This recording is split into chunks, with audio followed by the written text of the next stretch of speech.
बिल्कुल सच है कि हमारे देश की भौगोलिक सामाजिक परिस्थितियां बहुत अलग हैं, और किसान के संदर्भ में अगर हम सिर्फ भौगोलिक परिस्थितियों को ही देखें तो वो भी अलग है। हमारे देश के एक राज्य का किसान जो है वो समृद्ध है, एक हिस्से का जो किसान है वो निर्धन है।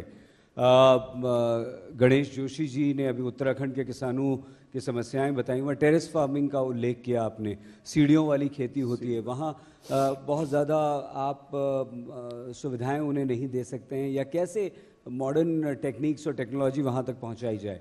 आपको लगता है कि अब देश भर की जिम्मेदारी निभाते हुए कि कोई ऐसा हिस्सा है जिस पर सर आपका ज़्यादा फोकस है और वहाँ आप ज़्यादा ध्यान देंगे?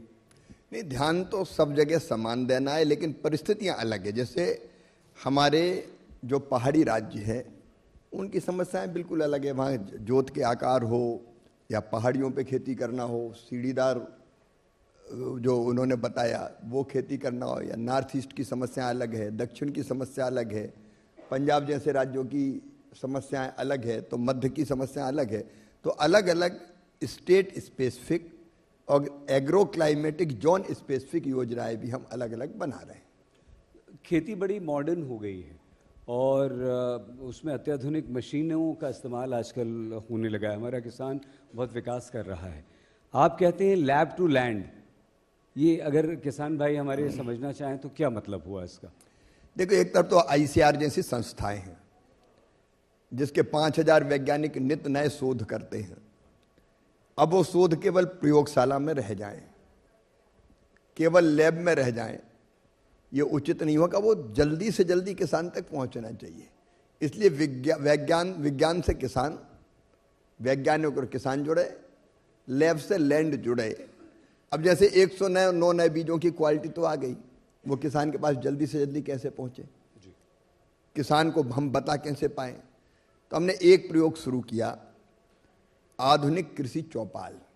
पिछले महीने ही वो शुरू हुआ है, और उसमें हम ये करते हैं कि वैज्ञानिक और किसान दोनों बैठेंगे साथ साथ, सामने भी किसान बैठेंगे और वैज्ञानिक आएंगे, और नए शोध के बारे में, चाहे वो मैकेनाइजेशन का हो, चाहे वो नए बीजों का हो, चाहे वो खेती के साइंटिफिक नए प्रकारों का होगा, किसानों को वो जानकारी देंगे।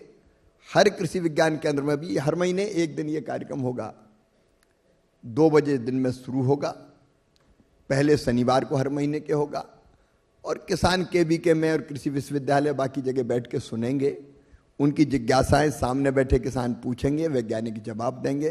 तो हमारी कोशिश है, बीज तो बन गया, पता चला 5 साल बीज किसान तक पहुंचा ही नहीं।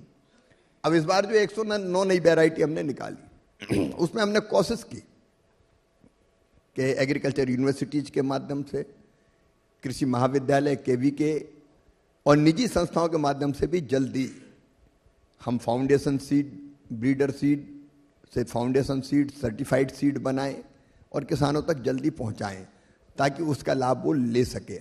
वैसे ही मैकेनाइजेशन के मामले में किसान को जानकारी जल्दी हो, इसलिए भी कृषि मेले लगाने से लेके जागरूक करने की बाकी गतिविधियां तक चलाने का काम करते हैं। मैं बहुत गंभीरता से सोच रहा हूँ, साल में एक बार कृषि उत्सव मनाना चाहिए देश भर में, और उस समय वैज्ञानिक निकले, प्रगतिशील किसान निकले, मंत्री निकले और गांव-गांव में खेतों तक पहुंचे और किसानों को जो नई जानकारियां हैं, जो नए शोध हैं, प्रयोग हैं, उनकी जानकारी दें और किसानों से जानकारी लें कि कहाँ तकलीफ आती है इन चीज़ों को इम्प्लीमेंट करने में। तो किसान और वैज्ञानिक, किसान और अधिकारी, अब मैं कृषि मंत्री के नाते भी पूरे देश में घूमने वाला हूँ, कई जगह गया, किसानों के छोटे छोटे ग्रुप के बीच भी बैठते हैं, किसानों से संवाद करते हैं और उनसे जानते हैं कि तकलीफ कहाँ है, उस तकलीफ को दूर करने का प्रयत्न करते हैं। तो हर चीज़ जल्दी कैसे किसान तक पहुँच जाए, या किसानों को अगर कोई समस्या तो वो भी हम तक कैसे पहुँचे, इसका भी एक मैकेनिज्म बनाने की कोशिश कर रहे हैं। सर, हमारे किसानों को एक चीज़, आप जितना उनके साथ खड़े रहें, मदद करें, लेकिन एक समस्या आती है, वो समस्या है प्राकृतिक आपदा की। अचानक से बेमौसम की बरसात हो गई, सिंचाई के लिए गर्मी ज़्यादा पड़ गई, पानी कम पड़ गया, सूखा पड़ गया। ऐसी परिस्थितियों से निपटने के लिए क्या कोई विशेष आपके किसानों की भलाई के लिए, उनकी मदद के लिए योजनाएं? अभी तक तो आप करते ही आ रहे हैं लगातार, अब कुछ सोच रहे हैं? मैं किसान भाइयों को बताना चाहूँगा कि एक तो आरबीसी 6 देखिए, अब आंध्र प्रदेश में संकट आया, मैं स्वयं कृषि मंत्री के रूप में गया, बाढ़ के कारण फसलें तबाह और बर्बाद हो गई थी। तेलंगाना में आया, मैं स्वयं कृषि मंत्री के रूप में गया, फिर हमने कृषि विभाग की टीमें भेजी। अभी मुझे तमिलनाडु से खबर मिली, वहाँ भी मैं पार्लियामेंट के सत्र के बाद मैं जाने का प्रयत्न कर रहा हूँ। केंद्रीय टीम भी जाती है, तात्कालिक सहायता राज्य सरकारें भी आरबीसी 6 के अंतर्गत देती है।